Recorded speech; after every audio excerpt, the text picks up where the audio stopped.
Donc c'est vraiment une question adaptative, ce n'est pas le système nerveux qui, dans cet exemple ponctuel, est impliqué dans l'ATT. D'autres expériences ont montré que, par exemple, entre autres choses, que des animaux opérés totalement des deux hémisphères cérébraux sont des expériences qui ont été faites il y a bien longtemps, dans les années 20, par des vétérinaires de l'école de Pétrograd. Toutes ces expériences sont tombées en désuétude et on n'en fait plus état du tout, et cela irait contre la vogue extraordinaire de ce qu'on appelle les neurosciences.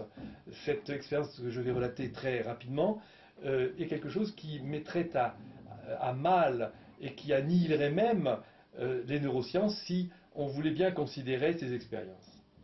Bien, des auteurs, dont Zeliony, un russe, avait opéré en plusieurs temps, avaient opéré des chiennes en fait, des chiennes de leurs hémisphères cérébraux. Ils ont commencé par l'hémisphère gauche par exemple, ou l'hémisphère droit, peu importe, et on a observé ces chiens décérébrés, donc sans hémisphères cérébraux. Cette opération avait été menée de main de maître par des spécialistes, des vétérinaires, qui avaient très bien réussi ces opérations, sans léser l'animal de façon grave, mais en tout cas, il n'y avait pas de cerveau.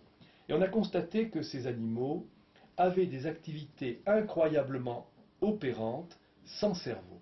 Par exemple, toute la sensibilité était conservée. À quelques nuances près, je crois que c'était peut-être l'olfaction qui était peut-être en difficulté, mais le goût notamment était parfaitement conservé.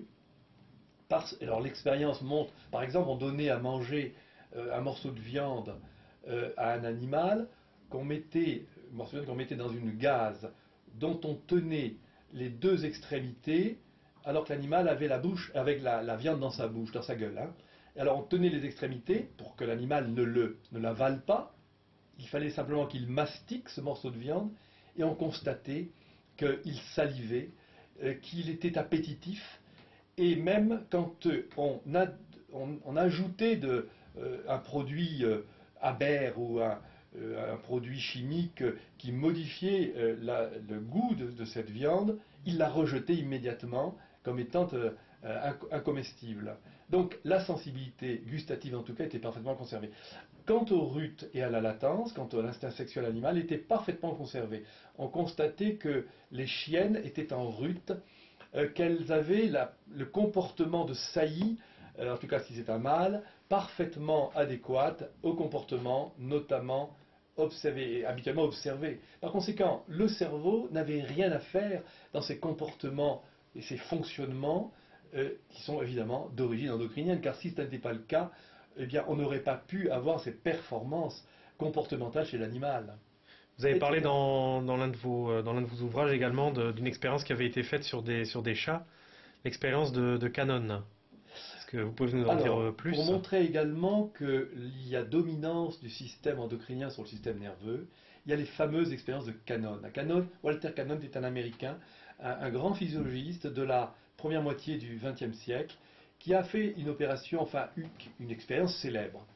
Cannon a voulu montrer tout simplement que tout était bien nerveux et que l'agressivité d'un chat, que l'on soumet à l'agression d'un chien qui aboie, par exemple, ses poils se hérissent, le chat est complètement traumatisé par ce chien qui aboie. Cette expérience a été considérée comme, je veux dire, enfin, la réaction du chat était due à l'adrénaline des glandes surrénales, dont le pouvoir d'agressivité est connu. On dit bien que les surrénales sont les glandes de l'agressivité, de la colère. Ça reste une constante depuis 70 ans ou 80 ans, ça on le sait.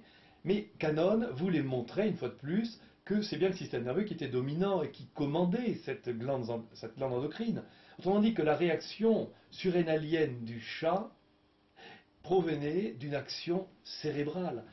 C'est le cerveau du chat qui était censé commander l'adrénaline par le système nerveux. Il venait exciter les surrénales. Eh bien, Cannon voulait tout simplement montrer que cette activation de la surrénale du chat, était due au cerveau. Alors, qu'est-ce qu'il fait pour le prouver? C'est simple.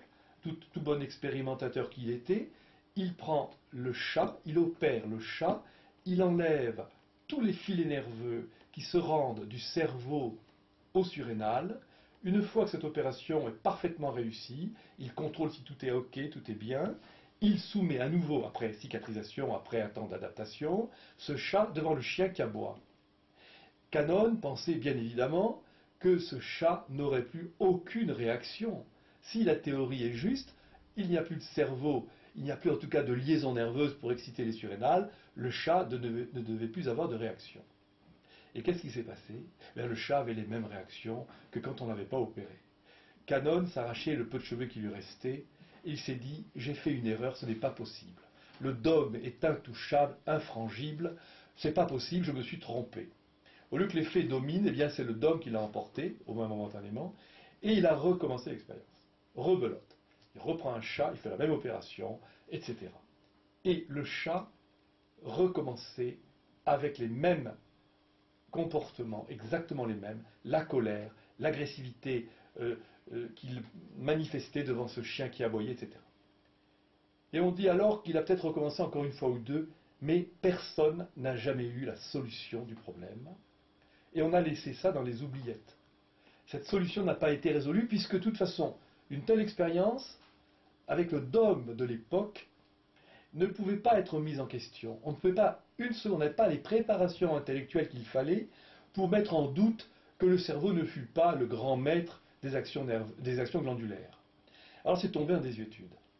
Dr Jean Gaultier, qui a repris tous ces travaux-là, avant la guerre déjà, a montré que ce n'est pas le système nerveux qui agit sur la surrénale du chien, mais la thyroïde de l'animal qui chantait, si je puis dire, le système nerveux, qui n'était pas tout à fait utile. Il avait cependant une utilité dans la rapidité des réactions, c'est un fait. Mais il n'était pas ce système nerveux fondamental dans la réaction du chat.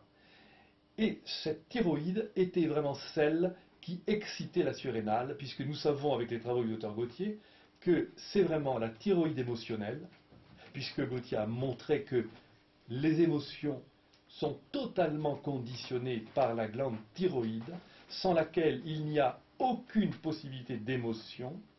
Donc déjà dire que l'émotion se situe dans le cerveau est une erreur fatale.